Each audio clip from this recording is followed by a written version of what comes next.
Fala galerinha do bem, Amadeu na área, trazendo notícias rápidas e rasteiras para todos vocês.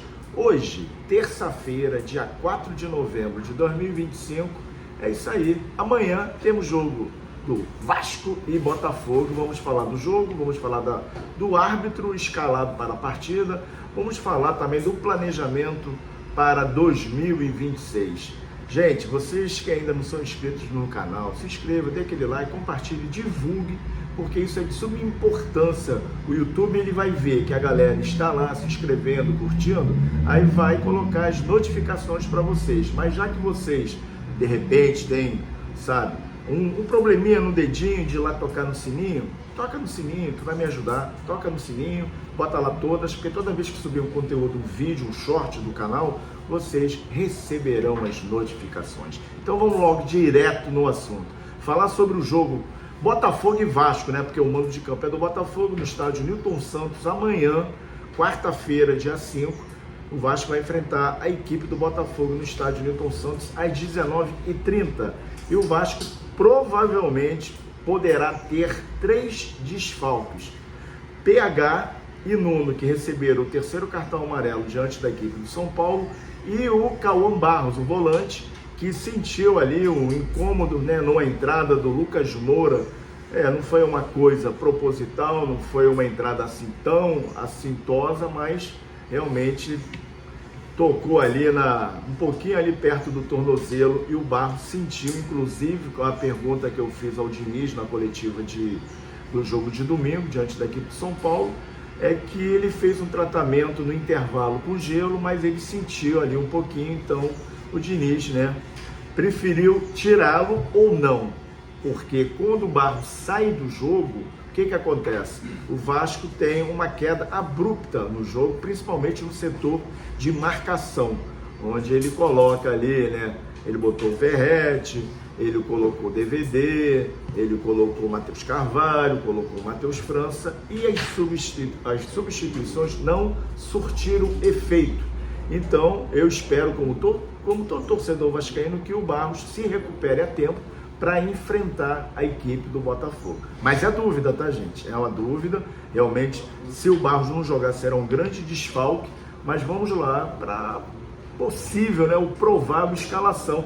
Isso aí é o que eu acho. O Vasco deve ir de Léo Jardim, Pumita, Carlos Cuesta, Robert Renan e Lucas Piton, Tietê, Barros ou Hugo Moura e Coutinho, Andrés Gomes pelo lado direito, Verratti, aliás, vou mudar aqui, né? Rayan pela direita, Verratti de centroavante e Andrés Gomes pela esquerda. Mas aí o Diniz pode também, de repente, mudar um posicionamento, colocar o Andrés Gomes pelo lado direito, o Rayan pelo lado esquerdo. Então as coisas seguem assim, de um caminho realmente de dúvidas, tanto para nós que cobrimos, para vocês que torcem e também para o próprio Fernando Diniz, porque realmente será essa dúvida que vai ficar pairando na cabeça do torcedor e da nossa até uma hora antes do jogo. E falar sobre o planejamento, né? O Vasco já está pensando realmente na contratação do zagueiro colombiano Carlos Cuesta. O Vasco tem uma prorrogação do empréstimo. Se o Vasco pagar 9.700.000 reais pelo colombiano para prorrogar o empréstimo até o final do ano, só que no contrato tem uma opção de compra. Então, para o Vasco é melhor comprá-lo, né, por em torno de 36 a 38 milhões de reais, do que ter que desembolsar 9 por empréstimo. Aí depois, o que acontece? O Vasco tem que pagar mais 36 pela compra. Então é melhor comprá-lo, né, e o Vasco vai adquirir o poder de compra desse zagueiro colombiano, que é um zagueiro da seleção colombiana, também provavelmente estará na Copa do Mundo, defendendo a seleção do seu país. E uma outra coisa que eu queria falar para vocês é que eu recebi muitas mensagens ontem a respeito do ingresso para a partida diante da equipe do Botafogo no estádio Newton Santos. E está tendo uma dificuldade. Não estão aceitando meia, foi isso que eu recebi. Eu não tentei nem entrar no site para ver se eu efetuava a compra. Mas o valor do ingresso é R$ 200, setor sul do estádio Newton Santos, para o torcedor visitante, mais duas taxas, que dá R$ 227. Então, um amigo meu que quer ir ao jogo, levar a sua esposa e a sua filha, sai a 600 e poucos reais para assistir um jogo no estádio Newton Santos, que para mim não é um estádio confortável nem para a imprensa e nem para torcer, porque fica muito distante e também, sabe, a logística do estádio é muito ruim. E tanto reclamam de São Januário.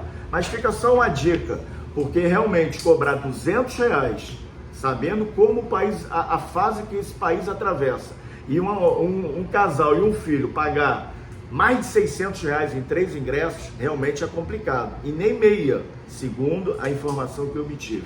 E para finalizar esse vídeo, eu queria falar sobre a arbitragem para a partida diante da equipe do Botafogo. Bruno Arleu, o árbitro carioca, que realmente, algumas situações aí já aconteceram, tanto a favor do Vasco ou também contra a equipe do Vasco. Então eu falo que a arbitragem brasileira é precária. A arbitragem brasileira, eu vou tocar nessa tecla que eu já falo há 3 anos, profissionalizar a arbitragem brasileira, porque os erros continuam com os árbitros em campo e com o VAR, porque a falta de critérios que está tendo nos jogos, não só a favor do Vasco, contra o Vasco, mas contra outros clubes e a favor de outros clubes.